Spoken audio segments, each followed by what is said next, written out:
Bonjour, bonjour, j'espère que vous allez bien. Moi, je vais super bien comme d'habitude. N'oubliez pas de partager, de liker et de vous abonner. Surtout, mettez le pouce en l'air pour encourager les histoires d'Akuma. Alors, si vous passez ici pour la première fois, ici à travers nos histoires, nous apprenons les leçons de la vie et nous donnons des morales. Alors, aujourd'hui, on va parler de l'histoire de Christelle. Alors, cette histoire, elle m'a été racontée par une de mes merveilleuses abonnées. Si elle passe par ici, coucou ma chérie, merci encore pour ton histoire. Cette abonnée, elle me dit que non, elle a vécu beaucoup de temps au Ghana et c'est étant au Ghana là-bas qu'elle allait dans une église. En allant donc comme ça dans une église, leur pasteur est venu leur raconter une histoire.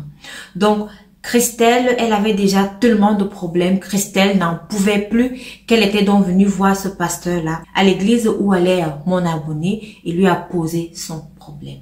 Écoutez attentivement l'histoire. Alors, Christelle avait une copine. Elles étaient comme ça, comme on a l'habitude de dire. C'était sa joujou, c'était sa meilleure amie, c'était tout pour elle. Alors, Christelle, elle était déjà mariée, mais sa copine n'était pas mariée. Tout ce que Christelle faisait avec son mari, elle prenait son téléphone, elle disait à sa copine. Tout ce qu'elle faisait avec son mari, elle mettait au courant sa copine. Son mari, il aimait tellement Christelle. Chaque fois qu'il rentrait du travail, il apporte un parfum. Chaque fois qu'il rentrait de je ne sais d'où, il apporte un bouquet de fleurs. Il apportait tellement de petits cadeaux à sa femme. Et lorsqu'il lui donnait ça comme ça, Christelle prenait encore son téléphone, elle envoyait un message WhatsApp à sa copine pour lui dire que voilà, est-ce que tu sais que mon mari aujourd'hui lorsqu'il est rentré, il m'a acheté un parfum, il est rentré aujourd'hui avec un gros bouquet de fleurs, vraiment je suis contente et tout. Donc vous pouvez vous imaginer. Tout le temps, c'était pareil. Et ce monsieur, il aimait vraiment Christelle. Christelle, elle était heureuse dans son mariage. Mais l'erreur que Christelle avait l'habitude de faire, c'était de partager ce bonheur-là avec sa copine. Christelle, elle se disait que non, c'est sa copine, c'est sa meilleure amie. Elle faisait ça comme ça, inconsciemment. Mais Christelle ne s'était jamais dit intérieurement que non. Comme je lui dis, toutes ces choses-ci, elle n'est pas mariée. Est-ce qu'un jour, elle ne sera pas jalouse? Est-ce que, non, cette question, Christelle, ne s'était jamais posée à cette question. C'est alors que, un autre jour, le mari de Christelle, il s'est dit, non, il doit faire une surprise à sa femme. Il arrive à la maison avec une voiture, une Peugeot. Et dit à sa femme que voilà le cadeau que j'ai pour toi.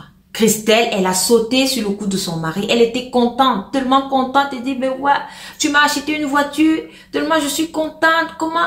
Oh, vraiment, ma voiture. Elle était tellement contente. Si elle pouvait porter son mari et le mettre en haut, comme on dit, elle allait le faire. Elle était contente. Elle a embrassé son mari partout. Elle était contente. Jusqu'à ce que le soir, même lorsqu'ils allaient se coucher, elle ne faisait que parler de sa voiture. Elle ne faisait que taquiner son mari en parlant de cette voiture-là. C'est alors que Christelle, étant dans la mouvance de l'émotion, d'avoir vu le cadeau que son mari lui avait offert, la petite Peugeot, la voiture, elle a pris son téléphone comme d'habitude. Elle a envoyé un texte à sa copine pour lui dire que mon mari m'a fait une surprise aujourd'hui et m'a acheté une voiture. Sa copine qui lui dit quoi? Vraiment une voiture? Je viendrai demain la voir. Le lendemain arrive, la copine de Christelle est là. Elle voit la voiture et dit à Christelle que donc c'est pour la voiture ici que tu m'appelais.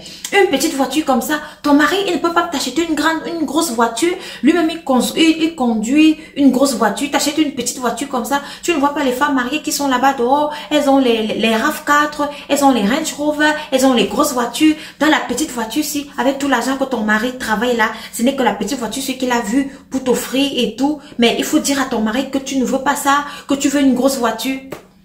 Christelle, elle reste comme ça, elle regarde sa copine. Après, elle aussi, ou c'était la bêtise, ou c'était quoi, moi je ne sais pas.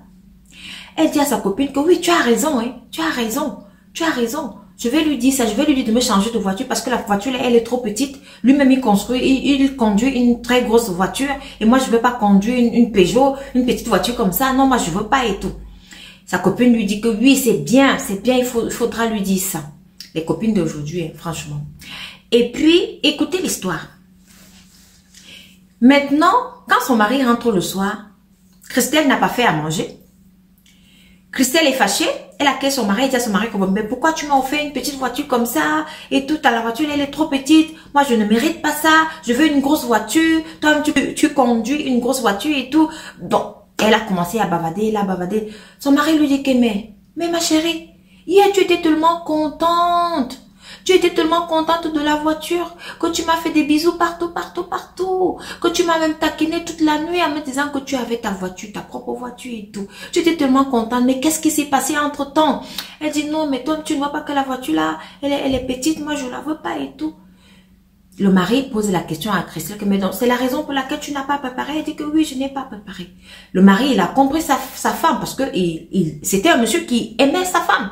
Il dit donc à sa femme qu'il n'y a pas de souci, comme tu n'as pas fait à manger, habille-toi, on va aller au restaurant.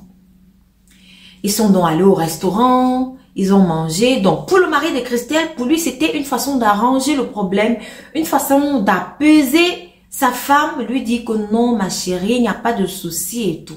Non, c'était pas ça. Pourtant, la copine de Christelle avait dit à Christelle que, mais si ton mari, il réussit à payer une maison de 2000 $ par mois, c'est une petite voiture Peugeot comme ça, là, qui va te payer. Lui, là, il ne peut pas t'acheter, il ne peut pas t'acheter une voiture qui coûte plus de 10 000 $.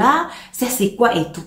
Donc, voilà, donc, on a l'habitude de dire ici, là, que la sorcellerie, c'est dans la nuit. Non, la sorcellerie, ce n'est pas dans la nuit. Voilà, c'est en pleine journée.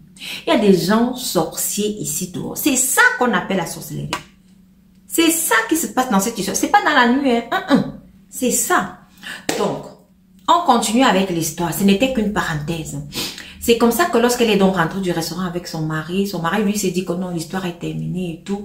Elle aussi, Christelle, elle s'est apaisée. Elle a compris son mari. Mais maintenant, elle reprend son téléphone. Elle appelle sa copine pour lui dire que bon, voilà, il est arrivé. Je lui ai dit, mais il m'a amené au restaurant. On a arrangé. Sa copine lui dit que quoi? Tu acceptes ça?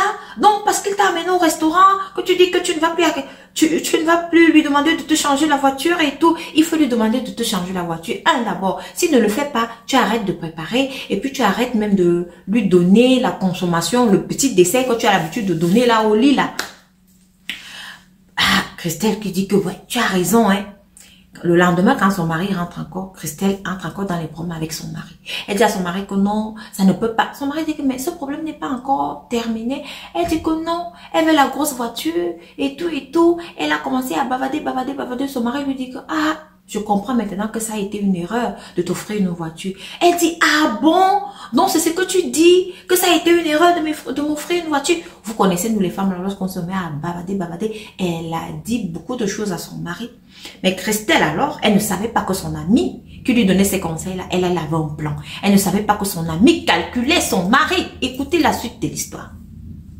C'est comme ça qu'elle appelle encore son mari, sa copine. Elle dit à sa copine qu'il est là, il ne veut pas me changer de voiture. Sa copine lui dit que comme tu vois là, la solution là, c'est de quitter et d'aller d'abord dans ta famille. Quitte ton foyer, tu vas dans ta famille, rester là-bas. S'il ne vient pas te chercher, tu ne pars pas. S'il ne t'appelle pas, s'il t'appelle même, tu ne prends pas le téléphone. C'est comme ça que Christelle aussi bête, ou c'était la bêtise, ou c'était la naïveté, je ne sais pas. Elle aussi, elle a pris ses affaires, elle est partie chez ses parents. Quand elle arrive chez ses parents, sa maman lui dit que rentre dans ton mariage. Je ne sais pas ce que tu fais ici, tu dois rentrer. Christelle dit que non, elle ne rentre pas. Elle ne rentre pas, c'est comme ça qu'elle est donc restée là, chez ses parents. Quand elle est donc restée chez ses parents, sa copine encore l'appelle. Sa copine lui dit que non, tant qu'il ne t'appelle pas, tu ne l'appelles pas. C'est ainsi que sa copine lui dit alors que ok. Si ton mari t'appelle, ne décroche pas le téléphone tant qu'il n'a pas changé de voiture, qu'il ne va pas te donner la voiture que tu demandes. Tu ne décroches pas le téléphone. Elle est donc restée comme ça. Elle attend son mari chez ses parents qui l'appelle. Rien. Une semaine passe. 2 semaines passent. 3 semaines passent. Rien. C'est comme ça qu'elle appelle alors sa copine puis lui dit que mais mon mari depuis là, il ne m'appelle même pas. Il ne fait même rien.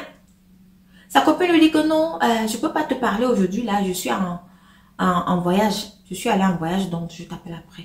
4 semaines sont passées et tout. C'est comme ça que la maman de Christelle commence donc à s'inquiéter que mais cette histoire même, qu'est-ce qui ne va pas ici?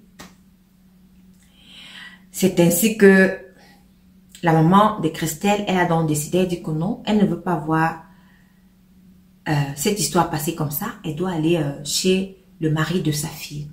Elle est donc partie chez le mari de sa fille. Quand elle arrive là-bas, elle trouve la copine de Christelle dans le foyer de Christelle.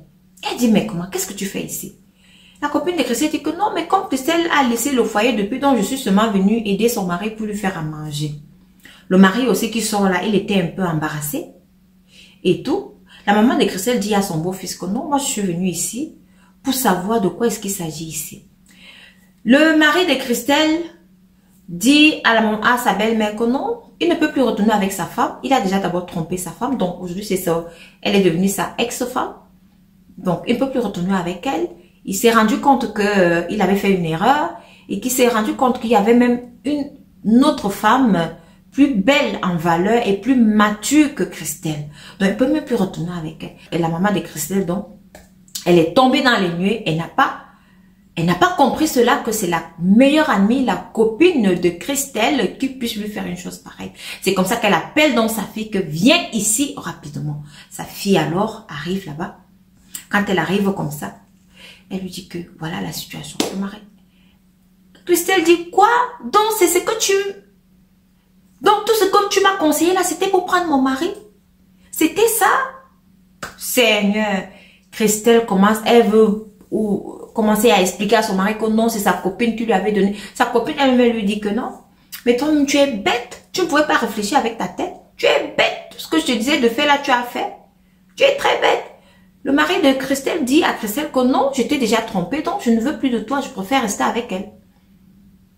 Christelle, elle est dans tous ses états et c'est la raison pour laquelle alors Christelle était venue dans l'église de mon abonné qui m'a raconté cette histoire où elle était racontée dans l'histoire au pasteur et dit au pasteur qu'elle a trop de problèmes et dit au pasteur que peut-être que sa copine a envoûté son mari parce que son mari ne veut rien avoir avec elle. Son mari ne veut plus rien du tout. Son mari dit que Christelle l'a humilié. Il s'est rendu compte qu'il y avait mieux ailleurs et mieux ailleurs là, c'est sa copine. C'est comme ça que le pasteur dit donc à Christelle que ça peut être que c'est qu'elle a eu à toucher des choses. Ça peut aussi être que elle a utilisé sa tête pour prendre ton mari. Parce que toi, elle a constaté que tu ne réfléchissais pas assez. Donc, je ne vais pas utiliser le mot bête. Parce que nul n'est bête.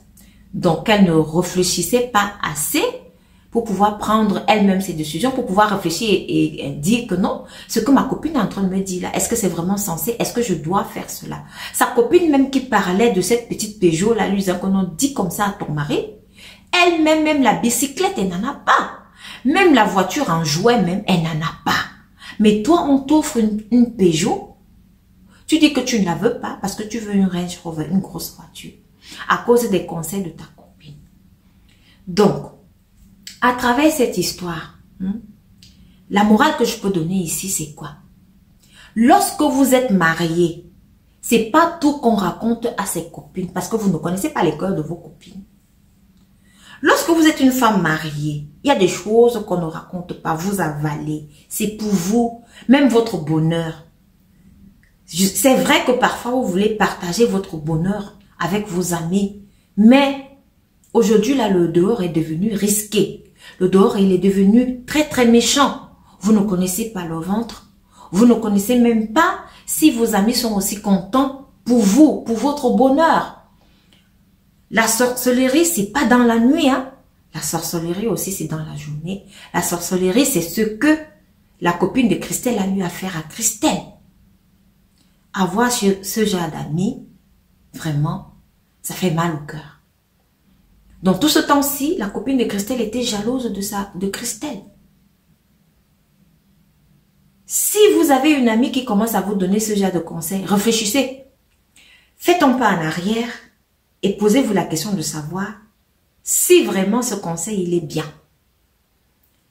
Priez aussi votre Dieu de vous donner le discernement, de pouvoir prendre des décisions positives par rapport aux conseils que vos amis vous donnent ici tout haut. Une histoire triste. Christelle, elle a tout perdu. Elle a perdu son mariage. Elle a perdu son mari.